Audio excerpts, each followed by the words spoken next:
business and a professional organization perspective, you've always been part of technology. So if you look at it, the first newspaper advert was actually in 1704.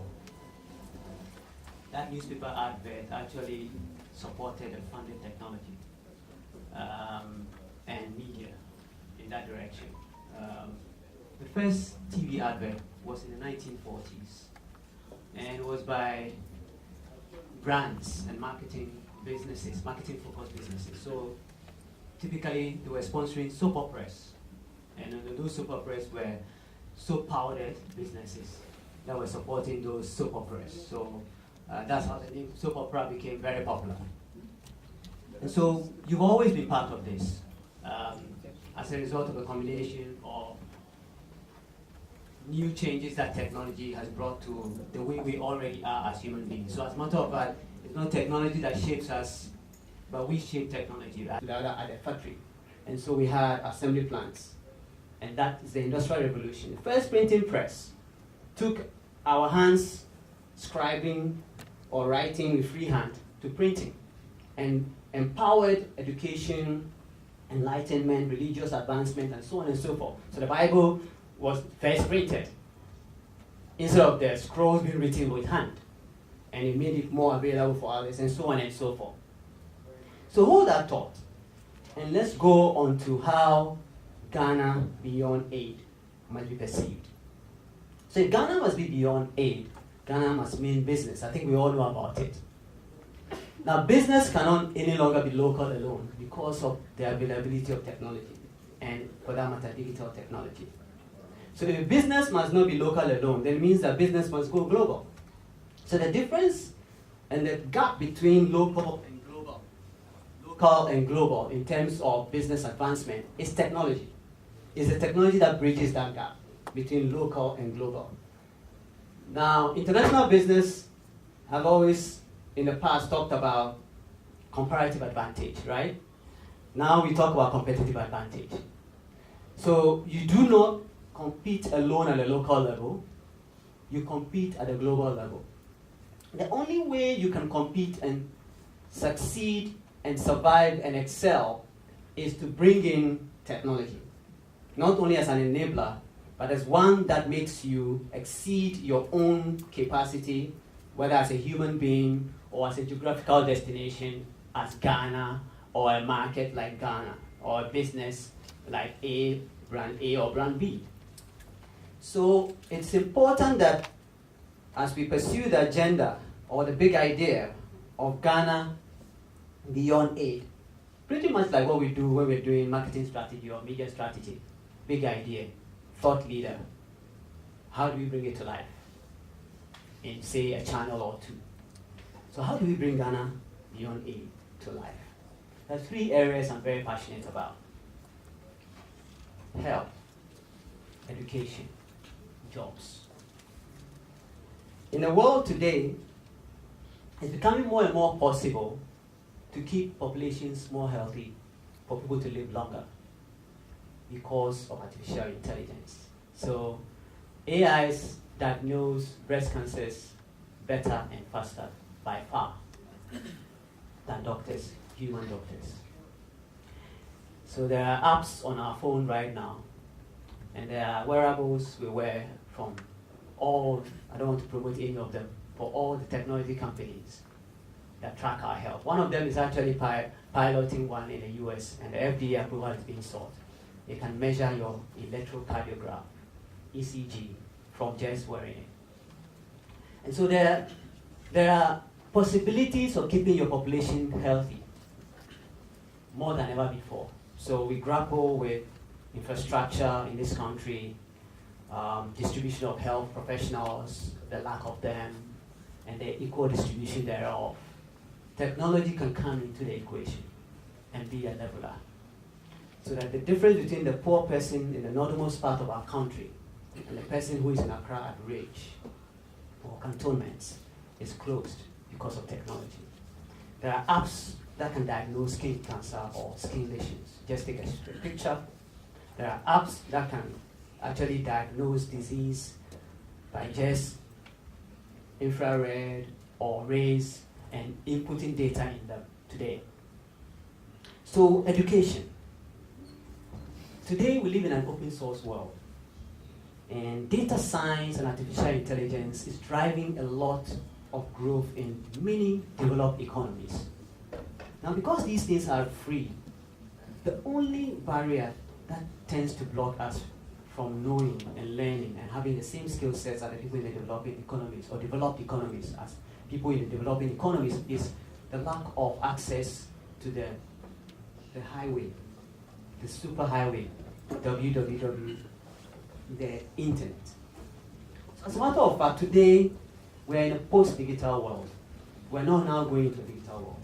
Digitization and digital era has happened. Everything has been created. It's been formed and done. You can move from here to anywhere in Accra without having to know the place before, without having to ask about the blue kiosk in the corner, anywhere. The map, even if you don't know the street name, if you can't even read, it will be said audibly to you, to your hearing, by artificial intelligence. So education can be brought to a certain level where if we are able to make access to information more easy and affordable. So we need to work on reducing bandwidth cost in our country, and many nations in Africa must catch up on that. So much information on YouTube, for example, for schools, whether primary schools, high schools, and tertiary schools. There's so much. YouTube is the second highest search engine in the world, period. It's owned by Google, of course. So think of it this way, that today, we no more have the energy companies being the biggest and the richest companies in the world. So in 2006, the top 3 companies that are rich are ExxonMobil, General Electric, and Co. Today, it's actually Google, Apple, IBM, and Amazon. The tech companies have taken over. So the countries that we also want to take over must also be tech countries. The richest businesses in the world are tech businesses. So the richest countries in the world would also have to be tech countries. It doesn't matter your size. There's no more about comparative advantage. It doesn't matter about your climate. It doesn't matter. So we need to educate our young people to buy into the digital economy and position ourselves there, and we can compete. The reason why Google has set up its AI center for Africa in Accra is not only because we have constant electricity and we are peaceful and quiet people than our neighbors in West Africa, no names mentioned. It is because we have the human resource. Our campuses, our technology schools like Tech, where I was, the tech people.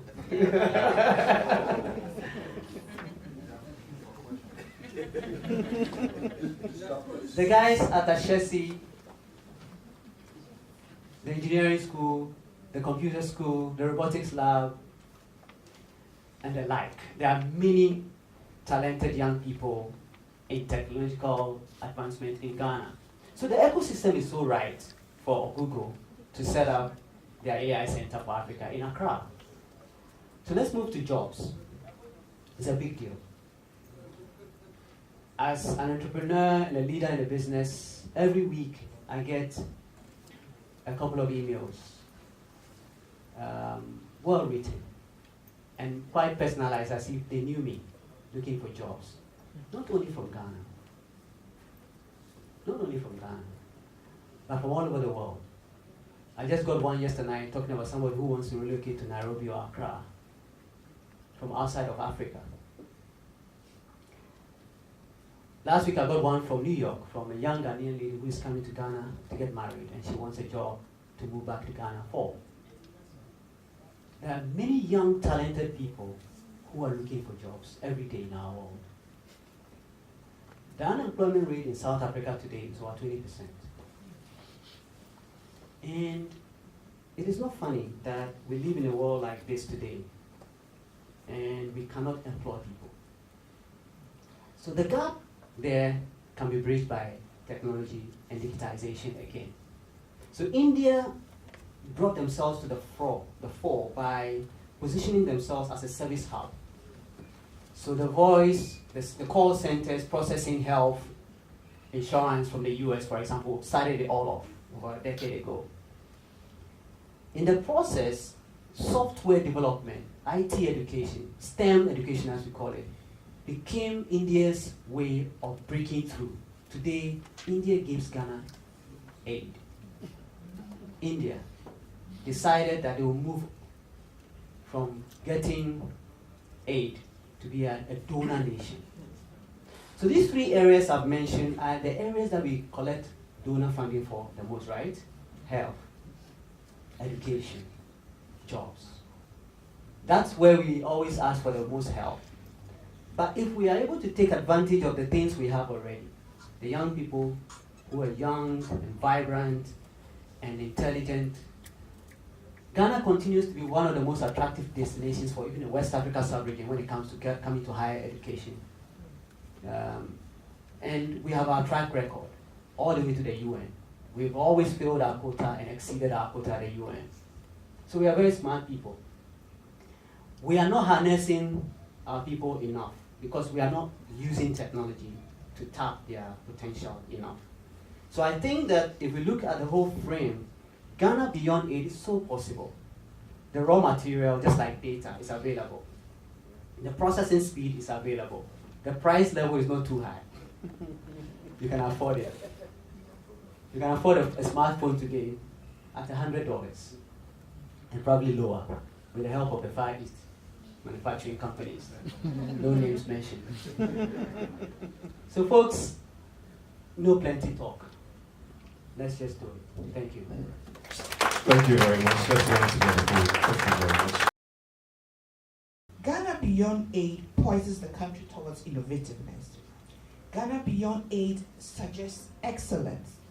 Ghana Beyond Aid indicates looking beyond now and thinking far in the 21st century and beyond. Ghana Beyond Aid requires a focus on the customer who does not only form a part of a chain of the enterprise, but is or should be the focus of it.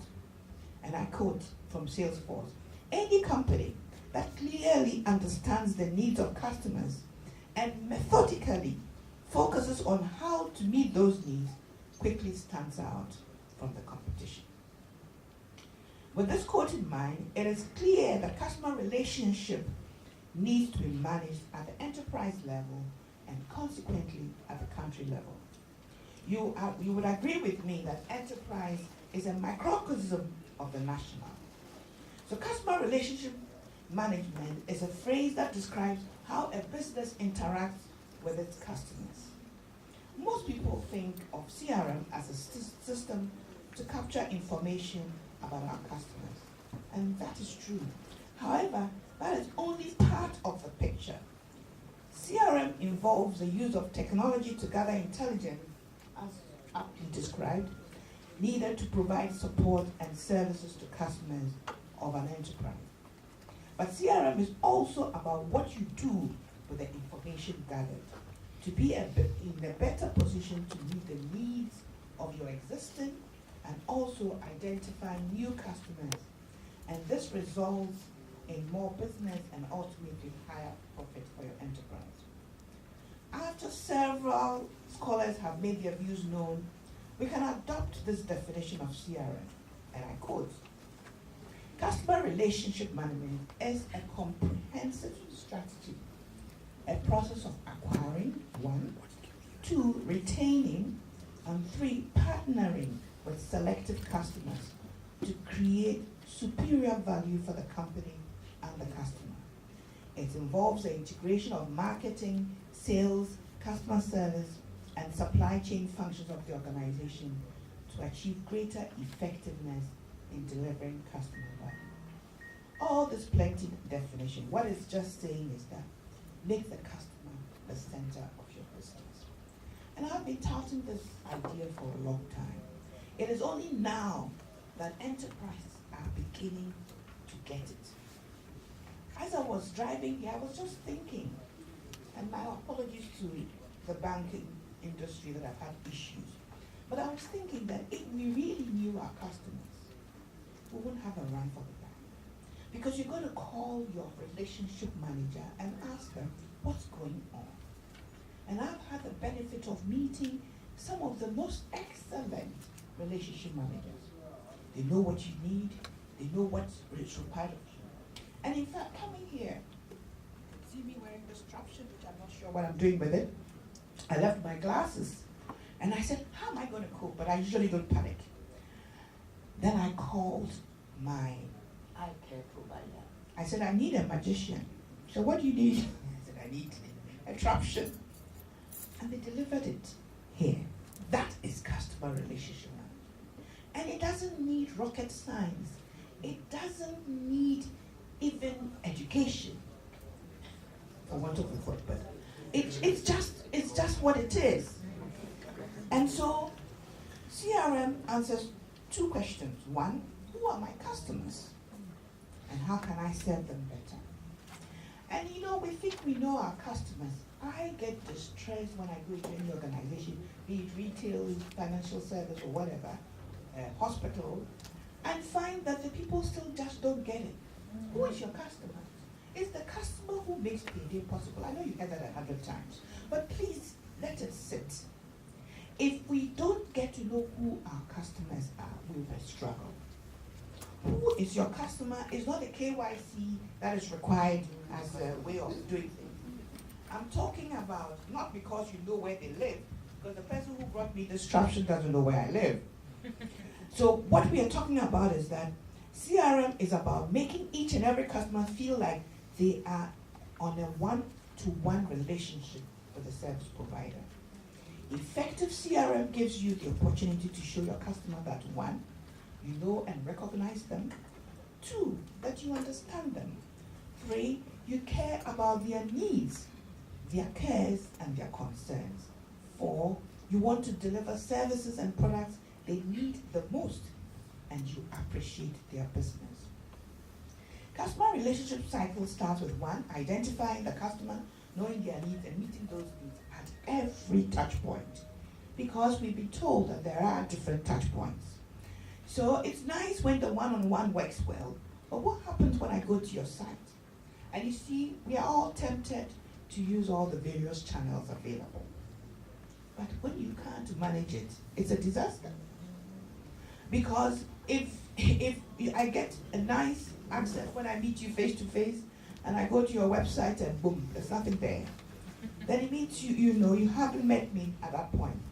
So CRM will benefit your company by allowing you to, one, get it right by doing the following. One, develop services and products that meet your customers' identified needs. Yesterday, someone was talking about market research.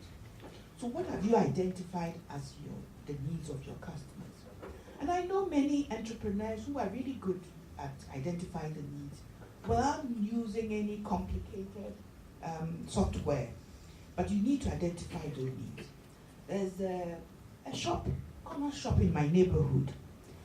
They have everything. I even tell people that, in fact, if you want a human head, you might find it there. The point I'm making is that they have identified the needs. I don't think they have technology. But they know that when we come into town, we are likely to leave something. And we will call on them. If you do all your shopping there, you probably end up being booked. But they will have what you need. Now, so the question, frequently, we should ask the question, what are the unmet needs of our customers? What are the unmet needs? I'm going to explain all these. Be reliable. Deliver on your promise. And it's not rocket science. A laundress tells you your outfit will be ready on Monday, and on Thursday you're still struggling to get it. You know, be credible. Be easy to do business with, and that is really key. We like to put people through loops and bounds. Sign here, turn around here, go backwards. And so when we are difficult to do business with, our customers will not interact with us. We should also anticipate the future needs based on the data or historic sales and service trends. We should also increase customer base as an enterprise by developing new ways to engage in business online, face-to-face, and indeed through any channels we may have. So we should enhance marketing towards the most profitable customers to improve the company's bottom line. I'm sure we would like to improve the bottom line. So looking at my suggestions above, I decided that, look, these are the basics. Get the basics right. And the basics, you don't have to even do all of them. You can look at certain things like be reliable. I mean, you don't need a degree to be reliable. Be easy to do business with. Don't make things complicated. Ask yourself, the system, the process that we have, and I'm not talking technology, can we make it simpler? When I go to a place and I have to ask somebody, where should I sign on the form? If I'm asking that question, I think I have enough education to know where to sign on the form. It means it's complicated. With all due respect. It means that it is not so clear for everyone to know where to sign on the form. So if we consistently put ourselves in the customer's shoes, we would know what is complex and how to make it easy. So looking at these suggestions, I decided, for want of a better word, I'm a mystery shopper sometimes, I recommend to government agencies in the country as well. And so I decided to say spy on them. So I said, let us look at their website, because if I'm coming from outside of Ghana and I want to do business here, I'm not going to walk to Ghana Investment Promotion Council, GRA, Registrar General, Free Zones Board, etc. So there must be a way of contacting them. So I say that GIPC has acted and continues to act as Ghana's front line. However, this needs to be enhanced and to have enhanced marketing towards the most profitable. This needs to be enhanced. Why am I saying this? Because GIPC cannot do it alone. The government agencies. The one-stop shop in GIPC should incorporate the others. The one-stop shop should also be available in an appropriate place in GRA or Registrar General or Tulip. It shouldn't be that this is our territory. Therefore, you cannot, we cannot give you the information. We should be able to say that in Ghana, in 2 hours, in 1 hour, in 30 minutes, you can. Why sit we here till we die? If we move forward, we will know what happens. But if we don't move forward, if we don't make an effort to move forward, we will know what happens. And when we take action, we will improve, we will excel. But if we don't, we will regret, and posterity will judge us. I see someone here taking action and sharing their success story next year or sometime to come. Thank you very much.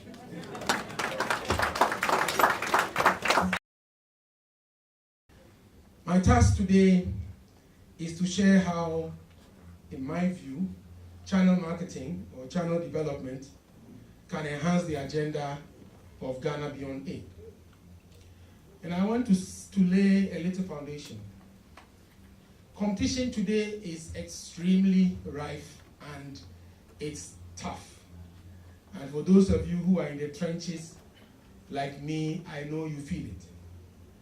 And now, when your service providers are calling you every day, it's because the people who are supposed to be producing and making money and share that with them as a service provider, if you are not making enough, how can you invite the service provider to say, I need to do this or to do that? So we are all in this together. And the competition is extremely fierce. Yesterday, the gentleman from Unilever gave a brilliant expose, and he was talking about brand equity. But the reality is, brand equity, I agree with everything he said, but it's not enough in this kind of tough environment. It's not only about powerful brands. It's not only about the brand delivering on its promise. Because at the end of the day, people have become loyal to their need. And if their need is that their disposable income is declining or flat, that is where their primary loyalty is first. And then the secondary thing is if they can now afford your brand, yes. Because their loyalty now is to their need. And we have to, as marketers, recognize this and make sure that the strategies that we implement have this in mind. Or trust me, in the marketplace, we will lose the battle. The rules of marketing in this, not only in this part of the world, globally, but before our very eyes, in the last 10 years, have been completely rewritten. And I know my friend Andrew Akola will agree with me, because we have been in the trenches together. The rules have significantly changed in the last 10, 15, 20 years. When many of us, after graduating, you knew that your first job was with a Guinness, a Nestle, a Unilever, a Fan Milk, one of those top 10. And they all had market share leadership. Today, fast forward 15 years, 20 years, and check. The rules have been completely rewritten. Some of them have been beaten by players who hitherto did not exist. I know there are some of you who are planning to start your own business or have started already, and I hope some of the tips I'll be giving from my own experience would be of value to you. Some of you are veterans in the game, and I do not pretend to know it all, and therefore I hope some of my experiences that I'll share would resonate with you as I go on. I read an article which was written in 2016 by the Forbes magazine, and it said 90% of leading global FMCG brands have been consistently losing market share in low growth categories. I'll repeat that for emphasis. 2016, Forbes stated in one of their write-ups, 90% of global brands, leading brands, consistently losing market share in low growth categories. And they gave several examples. Let's look in our environment. And my friend Ato, Micah is not here, but I'm sure if Nielsen is asked and they will be willing to share in the last 5-10 years trends of brands in this country, I think we'll see and learn some very interesting results. I have lived a bouillon war where I've seen, and I'll not mention the name, I have seen a leader toppled by a brand that we managed, and then fast forward after we left, that brand has been toppled by a local player. And for those of you who have read books like Marketing Warfare, etc., where they talk about beer wars in the States and all those, I think we have our own beer wars here. We have our own bouillon wars, we have our own soap wars, we have our own mosquito spray wars here. And I was having a chat with Kwabena Jekum a few weeks ago, and I was telling him, we need to write these things down.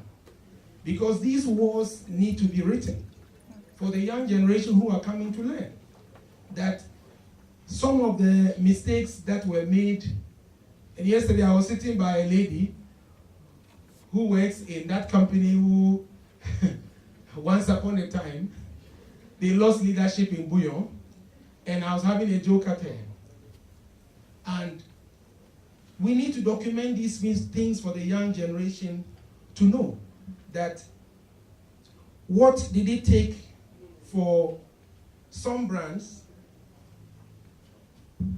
which were hitherto unknown. And there are some categories you look at.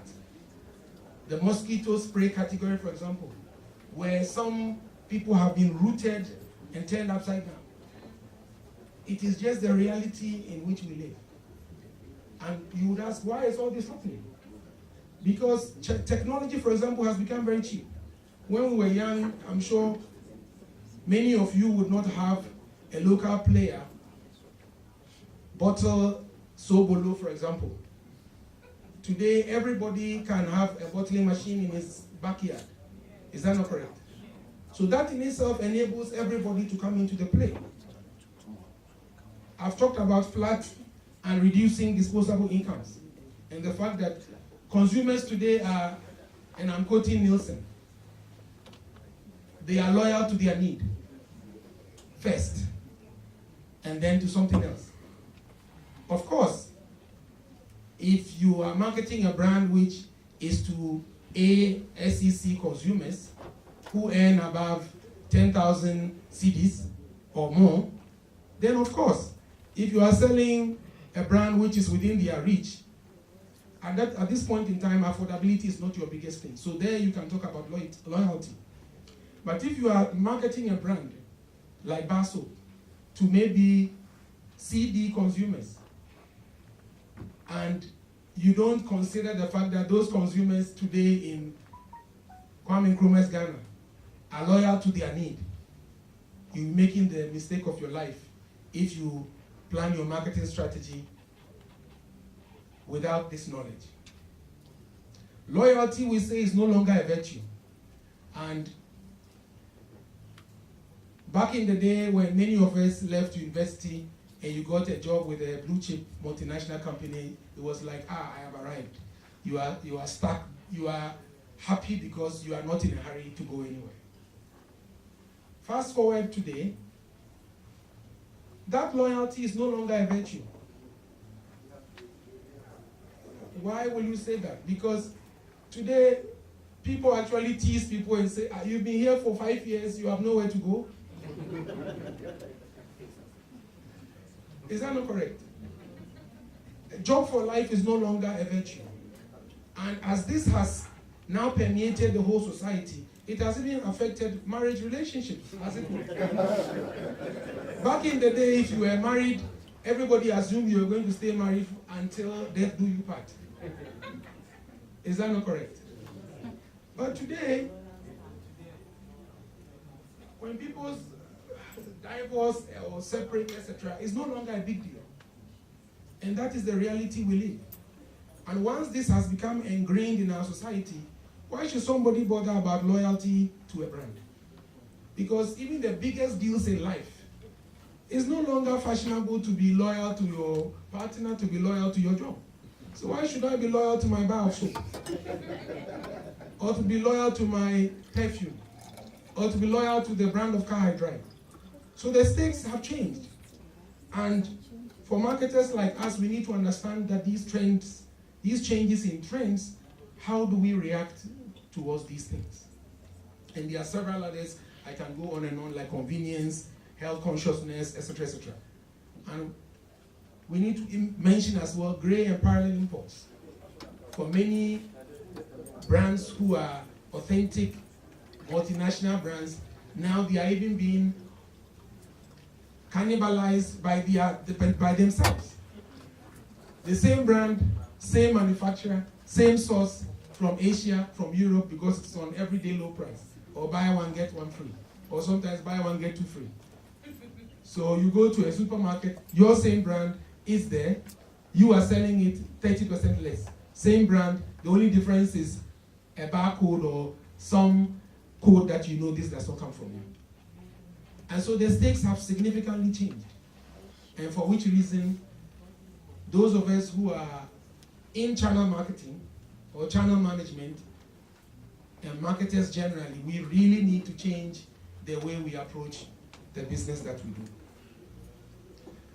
The role of channel marketing is to interpret the brand plan through channels and outlets to the point of purchase. And this point of purchase is where your shopper or consumer would reward or punish you. Now, this is influenced, or you do this by influencing the trade partners and also the shoppers. And your objective is to beat competition in the process and make some profit. Does not make sense. Sorry, the return on investment will not make sense. And once you look at these variables, you prioritize your channels. Point is your consumer value perception. And what is consumer value perception? In the consumer or shopper's mind, he makes an evaluation in his mind unconsciously of all the benefits that your product or brand brings to him, which is the functional benefit, the emotional benefit, relative to the cost. And that cost is the cash he's paying and also the effort that he's making to acquire or to buy the product. And in the consumer's mind, he makes all that connection. And if the net is positive relative to your competitors, then you would say that you are winning the battle. And this is something that marketers need to be very much aware of in their planning for pricing. Now, some people have in between 160 grams, some people have 250 grams. If you are a channel marketer and you want to implement and you can provide input into a decision on NPD, you need to understand what place do all these have in the minds of the shopper. Maybe it is single serve. That is why there's a 14 gram that you give to the guy who is selling at 800 grams. So, in conclusion, visibility, space management, and assortment are critical because at the point of purchase, what is seen is what is bought. And therefore, marketers need to be aware of all of this. And for promotions, we need to plan them properly. The promotions need to have clear objectives that are measurable and they should be evaluated. And the competitive environment, we should not forget. We should be scanning it continuously and making sure we are several steps ahead of our competition. In conclusion, I would say speed, execution are words that should become more and more heard in the boardrooms and in senior executives' rooms. Because we need the channel marketers to be, when they are on their feet, speed of execution, and you get it right first time. Because we do not have the luxury of failure in an extremely competitive market as we have today. And on that note, I'll say thank you very much.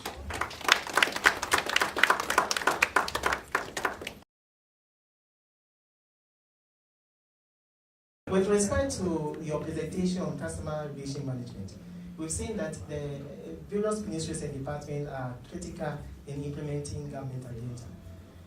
But the perception there is that these ministries and departments are not able to actually implement effective customer relation management. What should be your suggestion for that, to change that perception? Because they are key in implementing Ghana Beyond agenda. Thank you. I would say customer at the center for all the business that they do. Could it mean that every customer can be satisfied within any of categories at all? And the secondary also, for the service delivery part, could it mean that everybody, as you said, though we don't need rocket science or degrees to be customer service also, is everybody there to be a good customer service personnel, or at least there's sometimes wrong people in the bus or square pegs in a round hole, which make the customer service at times challenging? It's erroneous. There are some centers of excellence in the public service. What we want is to have it replicated across, and that requires setting standards. Standards for how long it will take for people to be taken care of. Standards that says that it is not for you to tell someone that this is not my job, or I'm on leave, or I'm on whatever, those things, they need to be, some of them need the skills. The reason being that we used to be in a seller's market, where when you needed milk, you went to a GNTC manager who had mercy on you and gave you a shit. That is long gone. So our attitude towards people who come to us should be that it's a privilege, it's an opportunity, rather than. So I would say that let's not put them all in a box. They're centers of excellence. Let us replicate. In fact, let us even mention those who are doing well, so that we can say that this is what is going on across board.